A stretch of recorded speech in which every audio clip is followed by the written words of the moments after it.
We like to keep things simple. We stick to basics, and we do a lot of work in the yard ourselves. I just find the more hands-on you are, the more in control you are of things happening in the yard.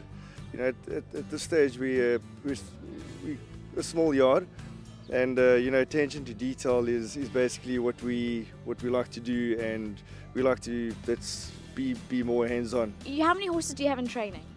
Currently I have 22, and which I think about 8 or 9 are actually racing at the moment. Mike, what are some of the best horses in your yard at the moment? Definitely Blarney Bay. He's really turned the yard around. He's been very good to us. Tipiana Moon, he's been very good to us over the years. Yeah, Hot Affair, I mean, she's done us so proud. She's such a nice filly too. Aromatics won her second start a few weeks ago. And the rest are all unraced 2-year-olds, which we're busy getting ready, and looking forward to some of them running. What is your win place percentage at the moment? It's quite a high rate. Yeah, I think we're sitting at about 25-26%. So when we send a horse to the course, we like them to run well. I like my horses to go to the course as fit as possible. I don't like to stress them too much at home. I take them for regular grass gallops, but generally it's just it's what the horse is telling me. When they're ready to go that next step. When I listen to the horse, and I just watch what they're doing. The horses thrive here, I must say. They love the sand, they love rolling after their work. Mike, how many winners have you had this season?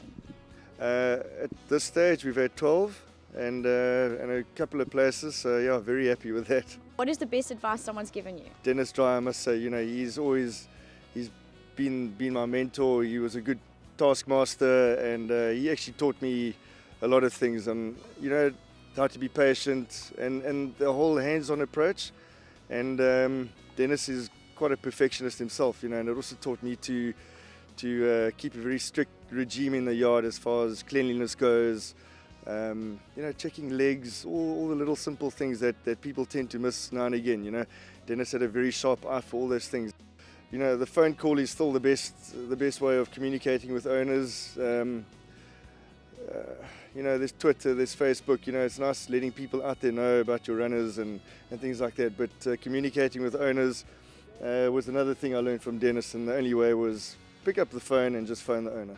With all this technology out there today, it is so important. And we acquired a little video camera, and we film the gallops, we upload it on YouTube, and we just email the links to our owners. Caitlin takes a lot of pictures for me as well. She's very good with taking photos, and it's nice because then we upload the photos on email, and we just email them directly to the owners, explain to them what their horses have done for the morning's work, and they love it. The owners love to know what's going on.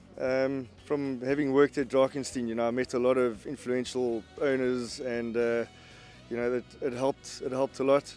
And when we went on our own, just the right people came along, and joined the team, and it was so amazing to start off with what we had and where we are now already. And from the smallest owner to the biggest owner, I mean, it's just unbelievable, and they're all supportive. We all get on very well, and it's just wonderful.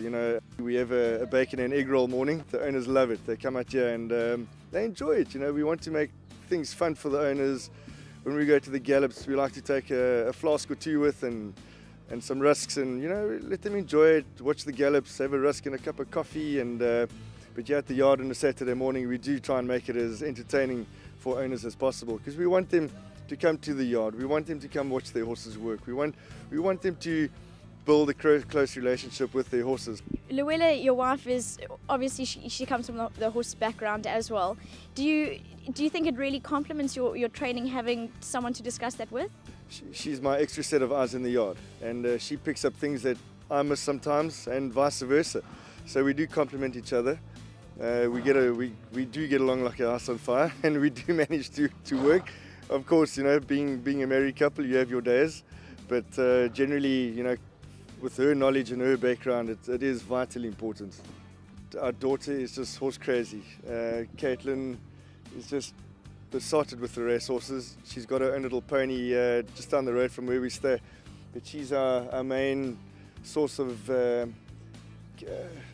carrot and apple feeder to these horses that we've got here, and she just loves it. You know, she's part of the family, she's part of the team. Is it important to feed well when you're working your horses hard? We feed very well, I must say. You know, and working for so many trainers, or for 3 other trainers in my career, I've learned different techniques. But being on my own, it's been a whole learning curve. You know, and I've just found that each horse is an individual, and each horse doesn't eat the same as the one next door.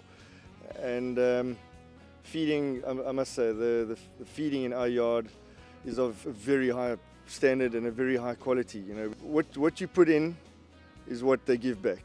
It's our love for horses. It's our kind approach that we have towards the horses. You know, they come first, and you know, we'd rather starve at home and feed our horses more. You know, that's. I just think that's basically how we operate. We got a Facebook page, Mike Robinson Racing.